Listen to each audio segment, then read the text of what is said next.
Typhoon Bavi has unleashed torrential rain and strong winds across eastern China at the weekend, weakening to a tropical storm as it continues pushing inland. Bavi was the most powerful storm to hit mainland China this year, with more than 2.8 million people evacuated nationwide. China correspondent Allyson Horn joins us from Beijing now. Allyson, what sort of destruction has been reported across China in the wake of this system? Good evening, Manny. It was just before midnight on Saturday that Bavi smashed into the coastline of the southeastern province of Zhejiang, causing masses of destruction there. Winds of up to 150 kilometres an hour were recorded across that province, ripping trees from the ground, tearing roofs off homes and businesses.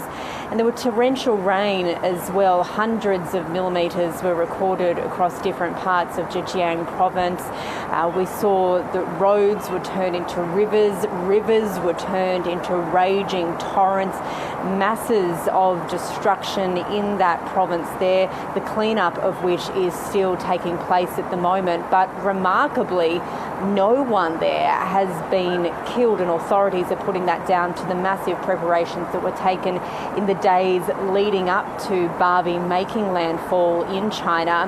Now, that typhoon has now been downgraded into a storm category, but it is still making its way across China's east at the moment, bringing with it hundreds of millimetres of rain. That's the major concern for authorities at the moment, because this storm was recording about the size of South Australia, 1,000 kilometres in diameter, and there was a massive amount of rain held within that massive storm system. So that is now being dumped across different parts of China. For example, just overnight we've seen in Hebei, which is just a couple of thousand kilometres away from here, a few hours drive, torrential rain overnight that saw mass flooding. Multiple roads there have been completely destroyed. There was some terrifying social media vision floating around of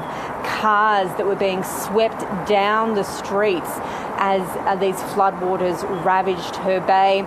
And in the northeastern province of Liaoning, authorities are still now there bracing for the worst. They're saying that the highest level flood alert has been issued for there, even going so far as to warn people to not go outside unless they have to. So that gives you a bit of an understanding of how dangerous authorities still consider Bavi to be, and how they say that the worst is not yet over. Allyson, talk us through this enormous evacuation effort. Nearly 3 million people were impacted. How did China pull it off, and how have all those people been coping under the circumstances? It's pretty remarkable, isn't it? You think about just how many people that is, and across so many different regions that China has had to coordinate to get people out of harm's way. Just in the Zhejiang province alone, more than 1.7 million people were evacuated. That is where Typhoon Bavi did cross. They put them on buses, took them to evacuation shelters, put them up for several days with food and water and safe passage to stay out of the storm's way.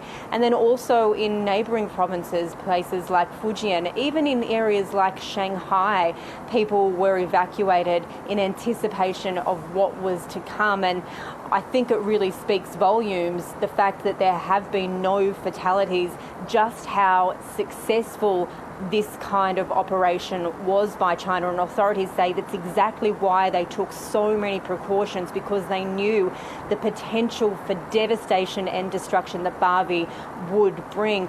People have been expressing their gratitude. They didn't take this lightly. They listened to the warnings, and although now that they are returning to some people with homes that might have been destroyed and streets that are looking pretty messy, they at least have their lives, and they are quite thankful for that. Even in areas like here in Beijing, for example, thousands of kilometres away from where Bavi crossed the coasts, the highest level rain alert was issued. About 100,000 people were evacuated from low-lying and flood-prone areas, including residents from at least 70 nursing homes. So it gives you a bit of an understanding of how far and how wide authorities have been issuing these warnings, not taking any chances in the face of what they say has been the most dangerous storm to hit China this year. Now, was the strength of this storm unusual for this time of year? It is unusual, although China does experience a number of typhoons each summer season and each monsoon season. The ferocity of this typhoon made it particularly dangerous, as I mentioned before. The fact that it was spanning about 1,000 kilometres in diameter, the size of South Australia, meant that as Bavi crossed the coast, it wasn't just going to have an immediate impact, it was going to have days of lingering rain that was going to cause the most concern, which is what we're still seeing as Bavi continues to track across to eastern China. China's National Climate Centre has also said that this is going to be an unusually dangerous and active storm season. They're predicting at least 6 typhoons will form in the northwest Pacific and the South China Sea in July alone. Usually we'd see about 3 typhoons in that time, so expecting to see at least double the amount of major storms. They expect at least 3 will make landfall, and they say that the intensity of these storms will be even stronger than usual. They're putting this all down to the possibility of an expected El Nino weather pattern that's expected to form in this area. That, of course, will drive up temperatures and the intensity of those storms. China correspondent Allyson Horn joining us there from Beijing. Thank you.